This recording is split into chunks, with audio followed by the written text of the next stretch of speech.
¿Qué tal amigos? ¿Cómo están? Hoy, como todos los viernes, en el programa Vamos, Somos Chilenos, con una visión optimista de todas las situaciones que nos aquejan, que es difícil, pero nosotros tratamos de buscar la solución y el optimismo y con toda la fuerza, con un gran equipo que hoy día, como todos los viernes, nos acompaña Manuel, Lucas, y en los controles Astrid. Y hoy en especial tenemos un invitado de lujo. Hemos trabajado para poder traerlo hoy día, que esté con nosotros, y la verdad que me llena de orgullo porque es un gran amigo, una persona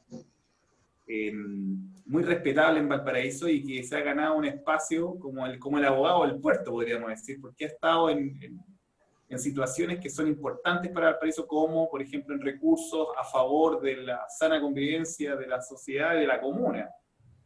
Me refiero a don Rodrigo Díaz Lluvero. Muchas gracias por venir hoy día y por estar con nosotros en el programa Vamos, Somos Chilenos. Muchas gracias a ti y a todo el programa que tú tienes, la gente que te está acompañando ahora, y especialmente por esto que para mí es una oportunidad. Son espacios importantes, así que de verdad, Jaime, muchas gracias por tu invitación. Oye, y se nos olvidó algo muy importante. Rodrigo Díaz está de candidato a constituyente. Muy importante por el día de hoy. Muy importante. Eso hay que destacarlo. Hoy día creo que hay que ser muy valiente para levantar una candidatura independiente como la que quiere hacer Rodrigo. Y vamos a buscar todo el apoyo. Él sabe bien que tiene todo el respaldo mío y que vamos a tratar de buscar todas las formas posibles para poder llevarlo ahí a que sea nuestro constituyente, porque creo que se lo merece. Creo también que personas así que transiten por el camino del diálogo, del consenso de un centro ideológico, llamémoslo así, es la forma para generar los buenos cambios que necesita Chile, las nuevas modificaciones que necesita la Constitución. Así que me pone muy contento que personas como Rodrigo se hagan parte de este proceso. Genial, genial. Y que esté hoy día con nosotros me parece espectacular. Lucas, Manu, no sé si tienen que agregar algo más. ¿Qué les parece el invitado? ¿Cómo están? ¿Qué les parece este día viernes? Y es viernes, nos estamos preparando ya para el fin de semana, aunque ya con el término de todas las clases y toda la onda no tiene mucha diferencia. Y yo estaba pensando con el tema de que Rodrigo quiere ser candidato, lo que quería preguntar es si ya tenía las firmas y todo, o si eso justamente es lo que va a empezar a hacer campaña. Bueno, yo recibí una oferta muy generosa de un partido eh, para abrirme un cupo como independiente, ¿no? Es decir, respetando mi condición de independiente y sin condiciones me ofreció un cupo, que el Partido Ciudadanos. Y yo he aceptado ese ofrecimiento. Considero que, bueno, me brindan una oportunidad, insisto, para poder tener un espacio en ese proceso constituyente que creo que es hoy por hoy el proceso más importante en términos políticos que vamos a vivir. Entonces, en esa condición es como yo pretendo ir a la Asamblea. Por lo tanto, mi, mi esfuerzo hoy día está por sobre todo concentrado en dar a conocer mis visiones acerca de cómo debe ser este texto que ojalá nos acompañe por lo menos durante el próximo ciclo. Eso. Manu, ¿qué le parece a ti? Bien, en primer lugar, reiterar mi saludo para todos, un saludo muy especial de bienvenida para Rodrigo, gusto de conocerte por este medio, de saludarte y desde ya mis mejores deseos de éxito en tu campaña y en tu gestión. Ilústrame un poquitito acerca o ilústranos a todos en realidad, acerca del Partido Ciudadanos, ¿cierto? ¿Cuál es su origen? ¿Dónde está institucionalizado en Chile? ¿En qué regiones? ¿Y cómo es que un partido que está inscrito lleva a un candidato independiente? Eso es interesante. Yo A te puedo ver, ayudar en eso. Yo le puedo ayudar en eso, Rodrigo. eso te voy a decir. Bien saben, yo soy el precandidato a alcalde por Valparaíso de Ciudadanos. De Ciudadanos. Entonces ustedes se pueden imaginar quién les contó que había un abogado porteño 100% que había trabajado por la comuna en actividades de limpieza, en recursos, desde su propio bolsillo, y había empujado este carro a Valparaíso a tratar de enredarlo de buena forma. Y creo que él fue un paladín y en una portada de diario salió como el abogado paladín de los recursos en contra del desorden generalizado del gobierno que se vive hoy en Valparaíso, en la comuna. Así que fui yo el que pasó el dato, digámoslo así, en recomendación y lo puse en contacto para que pudiésemos llevar esta candidatura de Rodrigo de forma independiente, desde su perspectiva, que nos parecía terriblemente certera. Y fue aceptado. Esa es la respuesta, ¿no? Como a Rodrigo No, pero puedo agregar simplemente que lo que me preguntaba Manuel. Hay dos líneas que creo que es bueno darlas a conocer. Uno, los independientes tienen escasas posibilidades si nos presentamos en soledad, porque la votación individual, como deben saberlo las personas, entra a competir con la votación de listas o pactos. Por lo tanto, asumir el ejercicio de juntar las firmas para presentar una candidatura en solitario es casi un suicidio. Como por decir, las reglas para los independientes siguen siendo reglas muy restringidas desde el punto de vista de la competición, que fundamentalmente está hecha para favorecer los pactos y las listas de los partidos que ya existen. Entonces, los independientes tienen dos alternativas adicionales.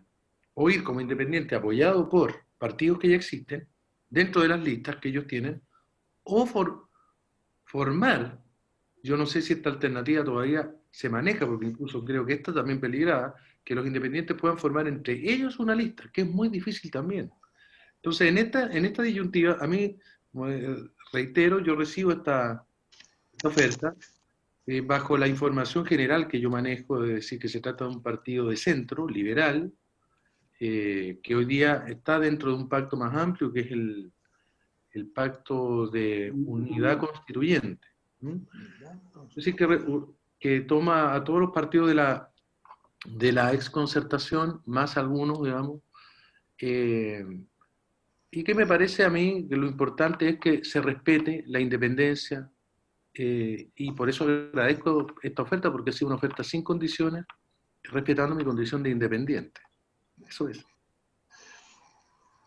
Para dejarlo bien claro, esta condición de independiente significa que efectivamente tú jamás has firmado por ningún partido político, y si lo hiciste alguna vez renunciaste a ello. ¿Eso? Así es tal cual, es así.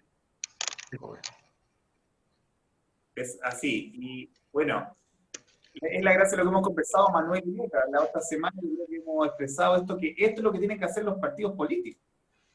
Qué buen ejemplo nos está dando Ciudadanos. Primero, darle la oportunidad a Rodrigo y también darme la oportunidad también a mí, gente que no hemos militado en partido antes y que estamos hoy día tratando de renovar y generar estos puntos de encuentro, sobre todo desde la perspectiva, desde el centro ideológico, que tiene que ver mucho con la transversalidad y la posibilidad de poder mirar todas las perspectivas.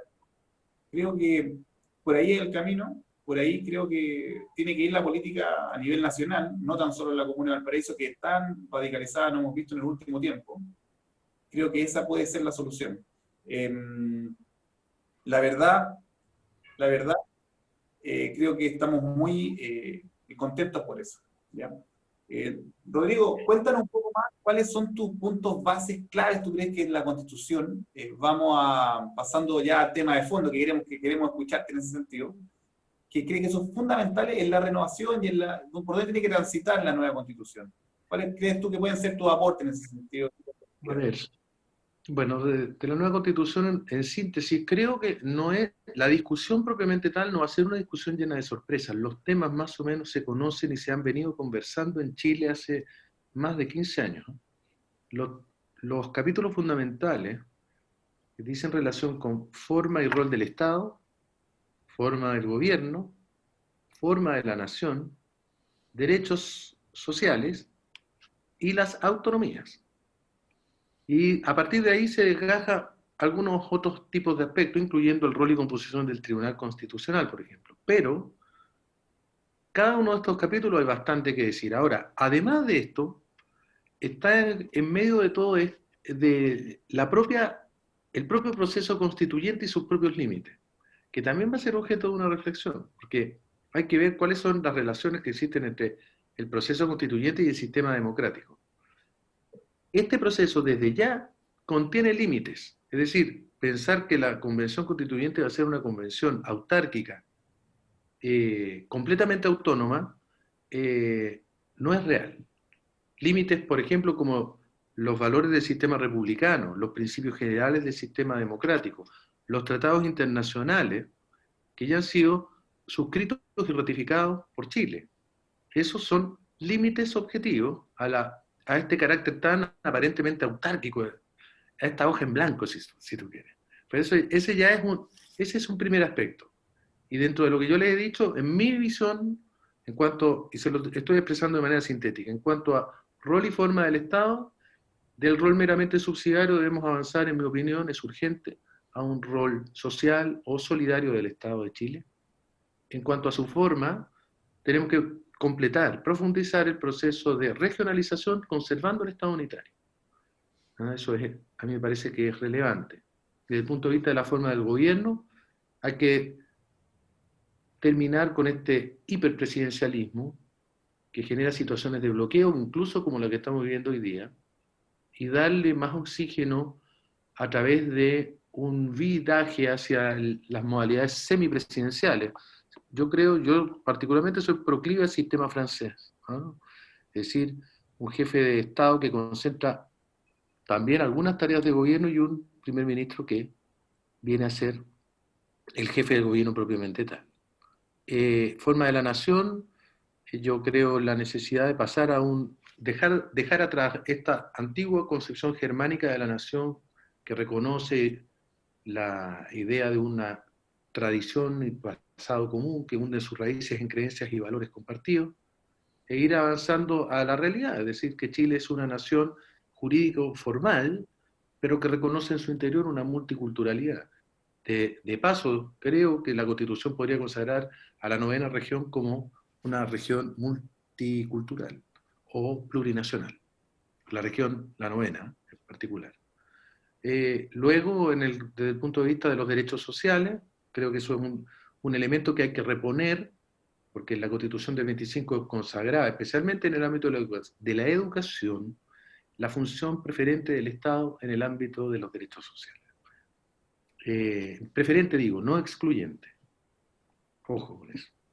Y desde el punto de vista de las autonomías, bueno, hay ciertos organismos que, creo yo, son los que propiamente tal deben mantener su carácter de autónomos o reforzar esa autonomía, que en buenas cuentas significa que queda sustraído el funcionamiento de esos organismos del control de entes como el Poder Legislativo o el propio Ejecutivo, que son los órganos que controlan esos poderes. La Contraloría General, el propio Tribunal Constitucional, cuyo rol y atribuciones debe revisarse. Y a lo mejor habría que, en cambio, entrar a revisar este carácter, a mi juicio, excesivamente autónomo de algunos órganos relativamente nuevos. Por ejemplo, el Ministerio Público. Yo creo que ahí valdría la pena poner alguna atención. Pero lo voy a dejar hasta ahí. Esos son, a mi juicio, los temas fundamentales de la discusión. Un pequeño detalle en la multiculturalidad. ¿Qué pasa, por ejemplo, con la gente de Isla de Pascua, con la gente de Angaroa, que tienen, que los diferencia a ellos, por ejemplo, del pueblo Mapuche, que cuánto se llama, que ahora hemos dado, no le hemos bien dado, pero que se le ha dado tanta importancia como una etnia exclusiva casi de Chile, representativa totalmente de la nacionalidad, cuando sabemos que desde el norte hasta el sur hay una serie de etnias que no necesariamente son mapuche y que han tenido tanta o más participación en la historia nuestra, como los de Aguita, como los changos. Yo comparto eso que acabas de decir, Manuel, así tal cual. Lo que quiero insistir es que la discusión que viene, si acaso la nación chilena es un todo homogéneo que hunde sus raíces en valores y creencias comunes, con una historia en común, o si por el contrario la nación es entendida como una nación, una construcción abstracta, jurídico-formal, pero que alberga y debe ser reconocido, por lo tanto, la existencia de creencias o pueblos con creencias y valores distintos dentro del propio Estado chileno. Yo creo que es evidente que nosotros tenemos, tú has mencionado el caso de los territorios insulares, Pascua, para ser preciso. Rapa Nui, la cultura Rapa Nui, tiene una historia propia, una riqueza particular, un lenguaje propio. Y eso, ¿cuál es el compromiso que debe asumir el Estado? De respeto, de aprender a convivir, que es una palabra importante. Respetar ese tipo de expresiones, pero no ahogarlas, no sofocarlas. Y dentro de ese respeto también está, hablando de otro tema, las autonomías, respetar también ciertos grados relativos de autonomía de los territorios insulares. Y cuando digo grados relativos me refiero incluso a la posibilidad de que en esos territorios, en algún tipo de materia, puedan aplicarse sus propias leyes, leyes ancestrales, con sus propias costumbres, con sus propios modos culturales. Pero todo bajo la idea, porque en eso no nos podemos perder, de que Chile sigue siendo, y a mi juicio debe seguir siendo así, un Estado unitario. Es decir, que la misma Constitución nos rige a todos, que por lo tanto la misma ley fundamental se aplica aquí, en la 9ª región, se aplica en los territorios insulares. Un Estado unitario no se opone a un carácter plurinacional o multicultural de la sociedad que habita ese Estado. Eso yo creo que es bueno que se haga la distinción. Correcto, y también creo que sería bueno señalarlo, me imagino que está en el tema, pero creo que sería bueno señalarlo, que también así como estas culturas y estas regiones o estos espacios físicos y espacios culturales van a tener un apoyo del Estado, van a tener un reconocimiento del Estado, van a tener tal vez ciertos determinados beneficios y ciertas libertades especiales que no las va a tener el resto de la ciudadanía, también debería a esas personas o a esos grupos imponerles algunas obligaciones que tampoco las tiene toda la ciudadanía, porque hay un toma y daca, o sea, tanto recibes, tanto das, pero se trata solamente de entregar, sino que también de recibir, en mi opinión. Sí, en la medida que fuese cierto eso que tú dices, de que reconocer y proteger la diversidad cultural, desde mi punto de vista, no implica en ningún caso concederle algún tipo de estatuto privilegiado, tal como tú señalas, Manuel, en el sentido de que por reconocer la lengua mapuche o el derecho del pueblo Rapa Nui a aplicar sus propias leyes en ciertos ámbitos, digamos, que por ese solo hecho se les estuviera otorgando algún derecho que el resto de los chilenos no podemos tener. Esto se basa simplemente en la idea de que lo importante es que puedan convivir las diversas expresiones de la cultura. Pero si un mapuche comete un delito, va a ser juzgado conforme al Código Penal chileno, bajo la ley chilena.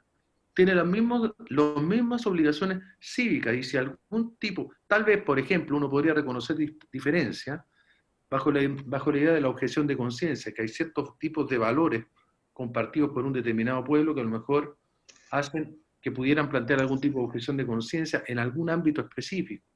Pero eso son cosas de manera muy restringida, pero aquí nadie está planteando que los mapuches o que los Rapa Nui o que cualquier otro de los pueblos originarios que existen en Chile van a tener derechos que los demás chilenos no tenemos. Es simplemente un reconocimiento a su naturaleza diversa. Yo me quiero volver atrás y me quedo con algo muy importante que dijo Rodrigo, disculpando Manuel, con algo que tiene que ver con el nacionalismo. Yo creo en una cultura, como dice el filósofo alemán Jürgen Habermas, nosotros tenemos que ser capaces de ser orgullosos de lo que vamos a crear, tanto en sus instituciones, en la misma constitución en sí. Para eso, creo que ahí tiene que venir el nacionalismo. No tiene que venir de la tierra o de donde venimos, sino más bien orgulloso y creer en nuestra forma de cómo relacionarnos. Creo que allá tenemos que apuntar y de ahí hacernos fuertes. Por eso el sentido de rayar de nuevo la cancha y que todos estén dentro de este nuevo rayado y de nuestra nueva casa. Y creo que eso tiene que ver mucho con lo que dice Rodrigo y que depende mucho también de los mecanismos y cómo lo elaboramos. Y por eso he sido tan enfático que tenemos que buscar gente que esté en ese camino, en el del diálogo, de poder transitar por no caer en las radicalizaciones de lo que tan tentativas están hoy en día de un sector u otro, e ir por este centro ideológico, llamémoslo así, que siempre lo repito, del camino del diálogo y del consenso. Si me permite, Jaime, quiero agregar que, a partir de lo que tú señalas, que aquí se aplica lo que dijo el Quijote de la Mancha. Le dice en una parte a Sancho que hay ocasiones en que el camino es más importante que la posada. O sea, literalmente acá, cualquiera sea el resultado, que yo creo que el resultado no va a dejar satisfecho plenamente a nadie. Puede ser que tengamos como resultado una constitución llena de parches. Sin embargo, aquí lo relevante es el proceso. A través de la deliberación y del diálogo racional, los chilenos o estamos confiando o estamos convencidos que ese es el camino para superar la crisis en la que estamos. Que no existe posibilidad para la violencia como método de solución de los conflictos. Entonces, el camino de la constituyente, sin duda puede ser un camino que en algún minuto puede tener sabor a frustración. Pero aquí lo que está en juego es cuánta convicción tenemos los chilenos de que es a través de estos métodos y no la violencia la manera en que se resuelven los conflictos en el siglo XXI. Podemos dar una cátedra a Latinoamérica y al mundo de que un país que estuvo enfrentado hace unos meses atrás en una casi guerra civil, decir, estos gallos estaban peleando hace meses atrás y hoy día se sentaron a conversar y elaboraron cómo quieren vivir de nuevo. Me parece que podemos ser de verdad los verdaderos ingleses de Latinoamérica en ese sentido. Eso es. ¿Qué te parece, Lucas? Y yo estoy pensando todas las cosas que he estado proponiendo. Estoy pensando que me imagino así cuando dicen lo de multiculturalidad, algo así como Paraguay que tiene dos idiomas, que tiene dos idiomas nacionales. El guaraní. Sí, el guaraní y el español. Y, y lo otro que estaba pensando era en qué opinaba Rodrigo de cosas como, por ejemplo, el hecho de que el país esté centralizado, Ah, en esos temas así como de organización del país, ya que tocó en eso.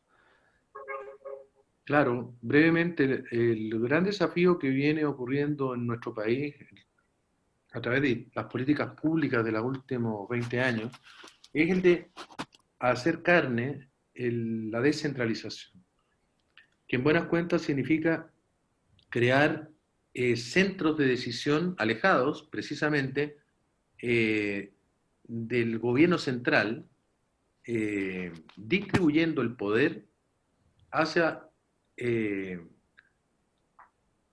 puntos o momentos de la decisión que son más pequeños, más reducidos, es decir, hacia las comunas, hacia territorios más cercanos a la población, de tal manera de darle una mayor eficiencia a la toma de decisiones, democratizar más la toma de decisiones. Pero eso hasta ahora ha sido bastante cuesta arriba. En los hechos sigue siendo el poder bastante concentrado dentro del organismo central, y de ahí se toman las decisiones y los presupuestos se deciden en el centro, y por lo tanto nos hemos encontrado con que la regionalización es una regionalización solo de papel hasta el día de hoy. La reforma más importante que se ha hecho en tal sentido se verificó a fines del gobierno de Michelle Bachelet, del segundo gobierno de Michelle Bachelet, quedado ahí con la famosa Comisión de los 24, Grupo de los 24, que tuvo por propósito el separar lo que son las tareas del gobierno regional propiamente tal, de lo que son la función de la administración dentro de la región, creando la figura del delegado presidencial para esta segunda tarea, que viene a ser lo que actualmente son los gobernadores, y creando la nueva figura de los gobernadores regionales que van a reemplazar a los antiguos intendentes, y en este caso, teniendo la posibilidad, o sea, van a ser elegidos, y la posibilidad, por lo tanto, de tomar las decisiones de cómo se distribuye el gasto en la región, aquí, en la propia región, y no como ha sido hasta ahora, que son decisiones que se le imponen desde el nivel central a las distintas regiones. Y yo creo que en ese sentido es muy importante que se puedan ir consagrando a nivel constitucional ciertos principios. Me refiero al principio de la autonomía de las regiones. Rodrigo, Y aquí te voy a algo.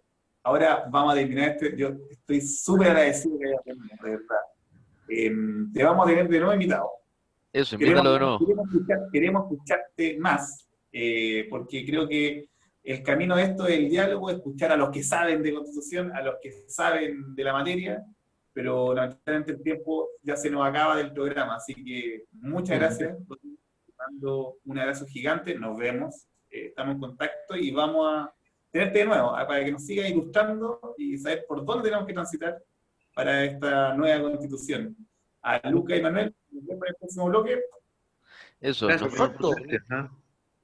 Un gusto hablar contigo, Rodrigo, y para mí espero que también. puedas unirte con nosotros de vuelta. Para mí también un gusto, Lucas, un gusto, Manuel. Gracias, Jaime, otra vez por la invitación. Y yo sé, son temas que cuando uno comienza a desarrollarlo, esto se empieza a extender y extender. Así que no es fácil. Naturalmente, yo me interesa mucho que te tengamos nuevamente, especialmente por lo que dice Jaime, que tiene una experiencia tremenda, sobre todo aquí en Valparaíso, en la región. Por lo tanto, el tema marítimo debe ser algo que tú manejas muy a menudo. Y a mí yo tengo intereses personales porque me gusta mucho el tema marítimo, saber cuál es el futuro de nuestro puerto, saber si efectivamente vamos a hacer de nuevo la joya del Pacífico o no, si nuestro Chile es o no es un país marítimo, solamente un eslogan, qué pasa con nuestra marina mercante. Hay una serie de interrogantes que creo que son de primera importancia para un país como el nuestro, ¿cierto? Que es marítimo por territorio, por tradición, por historia, por realidad y por futuro. Entonces, creo que y ahí es donde la mayoría de los políticos de nuestro país, todos, de todos los sectores, tienen una deuda tremenda porque, como dicen los jóvenes, no cachan nada de lo marítimo. Es escaso lo que saben. Nuestros ministros de transporte hablan del metro, pero jamás nadie habla de la marina mercante. No, claro que sí. Cabotaje, no saben lo que es el cabotaje. Bueno, y con eso... Es un tema relevante que me gustaría más adelante tocar con tus conocimientos en la materia. Bueno, muchas gracias por venir. Nos veremos nuevamente. Así y con ese gancho dejamos para el próximo bloque. Nos vemos, Jaime, nos vemos, Manuel, y espero que puedas volver a unirte, Rodrigo. No. Estás cordialmente invitado. Muchísimas gracias. Ya vamos para la pausa musical entonces. Un beso. Adiós. Chao.